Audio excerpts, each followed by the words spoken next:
I walked out of my own daughter's graduation party before they cut the cake. And what happened in the parking lot afterward gave me back something I didn't know I'd been carrying all along. My name is Roy.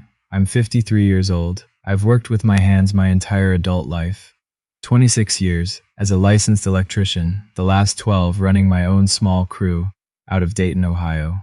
I drive a 2019 Ford F-150 with a dent in the rear panel I keep meaning to fix. I own my house outright. I drink my coffee black, and I don't own a suit that costs more than $140. I say all that because it matters to what happened at the Whitmore Hotel in Cincinnati last May. My daughter's name is Jess. She's 24, sharp as a tack, and the first person in our family to finish graduate school. She got her MBA from Ohio State and landed a job at a consulting firm before she even walked across the stage. I paid for most of her undergrad out of pocket, drove her to every campus visit, helped her move 3 times in 5 years. Her mother passed when Jess was 16. It was just the two of us after that, and we built something solid out of something that could have broken us both. About 2 years ago, Jess started dating a guy named Preston Aldgate. His family is from Cincinnati, old money, the kind that doesn't talk about money because they don't have to. His father, Hugh, owns a commercial real estate development firm with projects across 6 states. His mother, Sylvia, does charity work and sits on the board of 2 arts organizations and makes sure everyone in a 20-foot radius knows both of those things within 5 minutes of meeting her. The first time I met them was at a dinner in Hyde Park. Their neighborhood, their house, their rules. The place had a circular driveway. I parked my truck on the street. Sylvia answered the door in a silk blouse and pearls, and looked at me the way people look at something they weren't expecting to find on their doorstep. Hugh shook my hand and immediately asked what country club I belonged to. When I said I didn't belong to one, there was a pause, just a half second. But I've been reading rooms my whole life, and I caught it. Dinner was fine on the surface. They asked about my work, with the kind of polite distance people use when they're trying not to show that a topic bores them. Hugh mentioned 3 times that Preston had interned at a firm in Manhattan. Sylvia asked if I'd always been in the trades.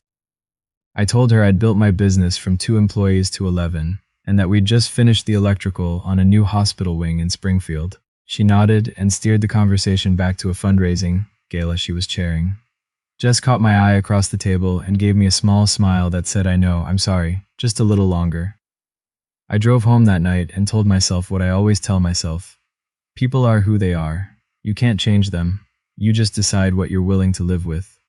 Over the next year and a half, I saw the Aldgates at various occasions: a birthday dinner, a holiday gathering at their lake house in Kentucky.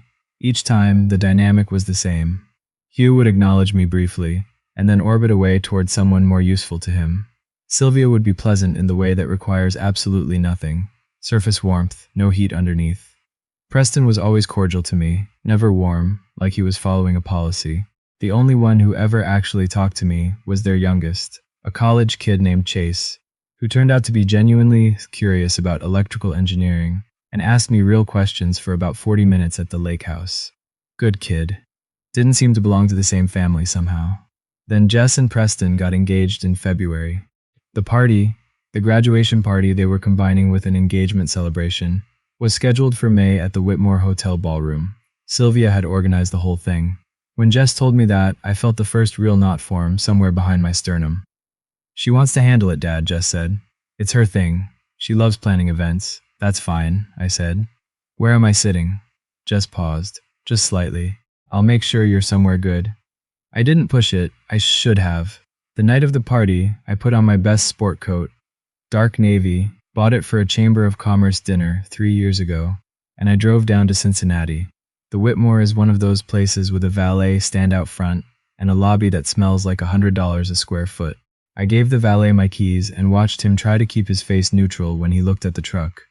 Inside, the ballroom was set up beautifully. Round tables with white linens, centerpieces with flowers I couldn't name, soft lighting, string quartet in the corner. About 80 guests, mix of Jess's friends, colleagues, and what looked like the Aldgates' entire social network. I found the seating chart near the entrance. I looked for my name. It took me a moment because I was looking near the front, near where Jess and Preston were seated at a long head table with both families. I finally found it. Table 14. I walked to the back of the room and counted tables. 14 was next to the service corridor, the door the catering staff kept pushing through with trays. My table had two of Jess's college friends I'd never met, someone's elderly great aunt who appeared to have already fallen asleep, and two seats that remained empty all night. I sat down, I ordered water. I told myself it was a seating chart, not a verdict. The evening moved along, there were speeches near the front. I could hear them but couldn't see clearly over the crowd. Someone made a toast. People laughed. The string quartet shifted to something livelier. I had a conversation with one of Jess's friends, a young woman named Becca, who was warm and funny and didn't seem to notice or care where we were sitting. Then came the moment I didn't see coming, even though I probably should have. Hugh Aldgate had been working the room all night, shaking hands, laughing loudly, the kind of man who performs being comfortable because he's never had a reason to actually be uncomfortable. Around 8 o'clock, he was standing near table 12 with two of his business associates. Men in expensive watches, the kind of guys who probably had each other's cell numbers under first names only. I was standing about 15 feet away near the edge of the room, holding a glass of sparkling water, watching Jess at the front laughing at something Preston said. I heard Hugh's voice before I processed the words. That's her father over there, the electrician. A brief pause. Then quieter but not quiet enough. Blue collar all the way. Honestly, I don't know how Jess turned out the way she did. Different gene pool entirely. The two men with him made a sound. Not quite a laugh. More like an exhale of amusement. I stood very still.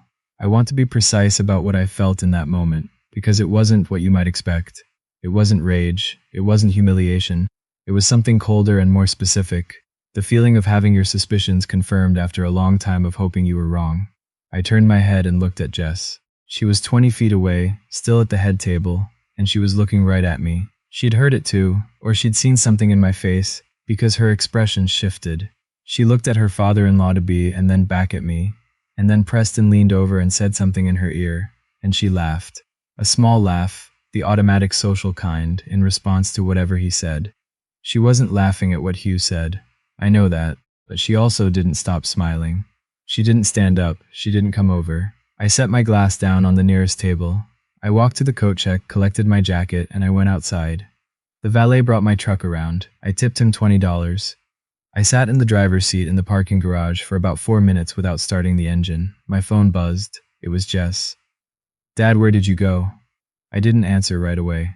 Then another. Dad, please come back inside. Then, I'm coming out.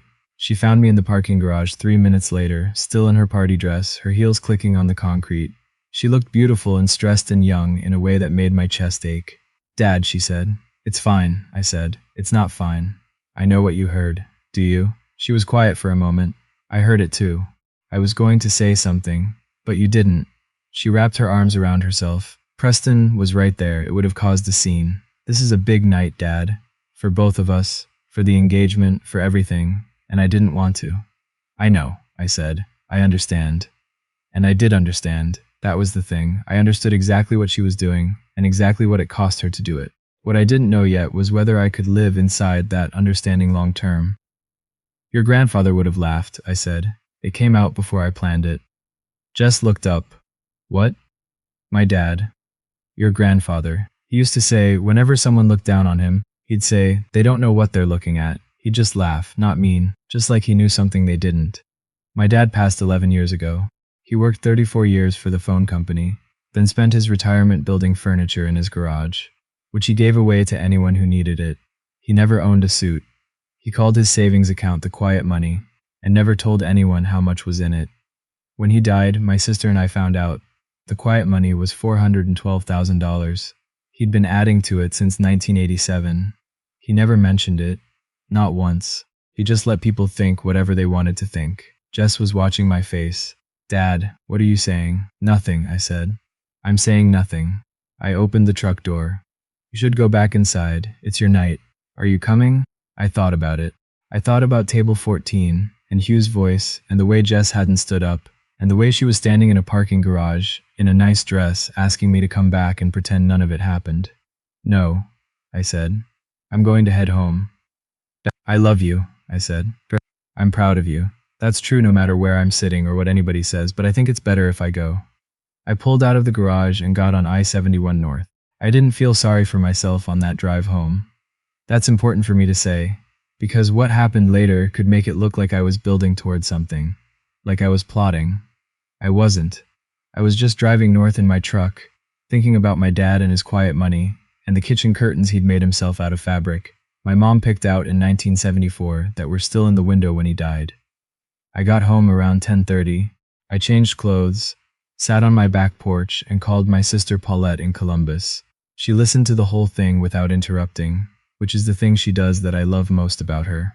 When I finished, she said, "So what are you going to do?" "Nothing," I said. "Nothing. Nothing yet." 3 weeks after the party, I got a call from a number I didn't recognize. It was a man named Douglas Frick, who identified himself as the CFO of Meridian Capital Partners in Chicago. He told me that my name had come up in the context of a potential acquisition target. Specifically, Hartley Electrical, a regional electrical contracting firm being considered for purchase by Meridian's portfolio division. I said, "I think you may have the wrong Roy." He said, "Are you Roy Sutter, founder of Sutter Electric, Dayton, Ohio?" I said, "Yes." He said, "Then I don't have the wrong Roy. We've been doing diligence on several firms in the region. Your company has been flagged as a possible match for a roll-up acquisition we're building. Before we go further, I'd like to fly you to Chicago to meet the team." I'm going to pause here and explain something, because it's the part people find hardest to believe. I had been in conversations with an investment group for about 14 months at that point. It started with a cold email, then a call, then a meeting in Columbus. The short version is that 3 investors, one of whom I'd done electrical work for in 2019 and who had stayed in touch, believed that regional specialty contracting firms were significantly undervalued and were building a portfolio. They wanted me not just as an acquisition but as a partner on the operational side. I hadn't told anyone about those conversations except Paulette and my accountant. Not Jess.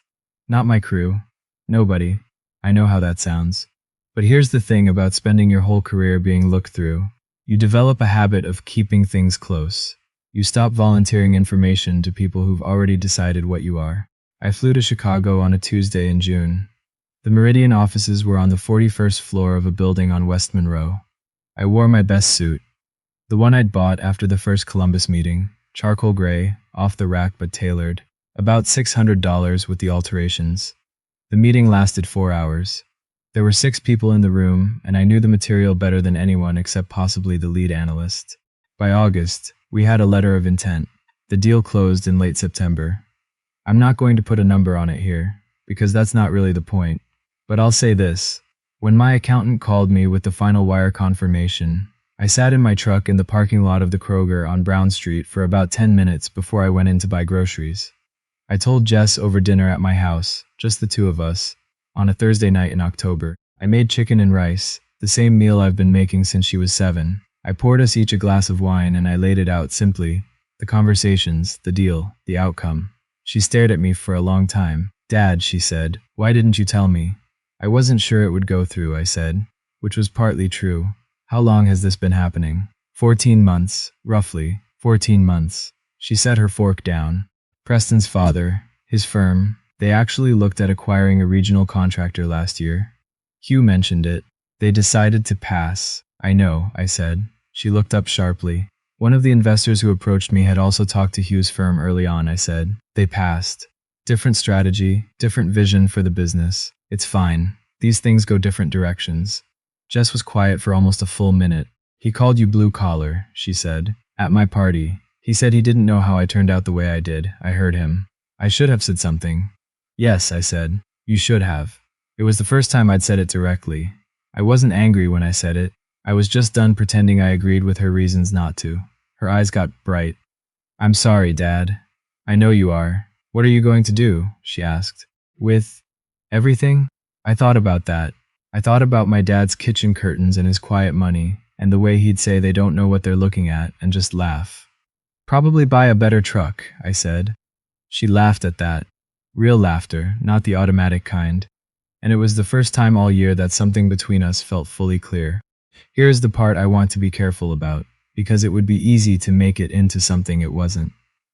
The Aldgate family found out about the deal in November, when a trade publication ran a short piece about the Meridian acquisition and named me as the partner operator. I don't know who saw it first. What I know is that Hugh called Jess, and Jess called me.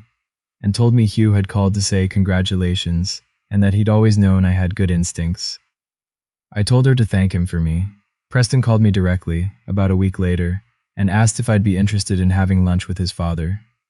I said I appreciated the invitation and that I'd have to check my schedule. I have not had that lunch.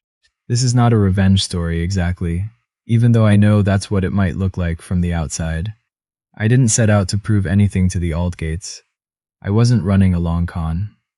I was just doing what I had been doing for 30 years, which is showing up, paying attention, and being patient in a way that people who've never had to wait for anything tend to underestimate.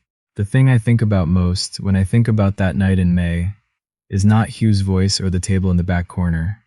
It's Jess in the parking garage, in her party dress, arms wrapped around herself, asking me to come back inside. I think about what I said to her about my father. They don't know what they're looking at. My father wasn't a man of grand gestures. He didn't have a reveal moment. He just lived exactly as he chose to live, and he didn't need anyone's understanding to do it. That's the thing I've always tried to carry from him, and the thing I'll keep carrying no matter what's in the bank. Jess and Preston are still together. The engagement is still on.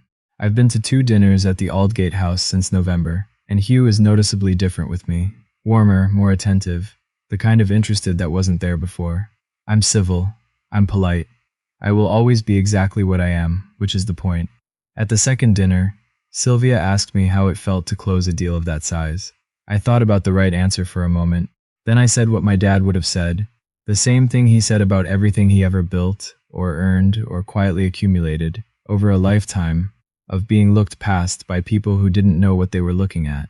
I said, feels about like I expected, and I left it right there.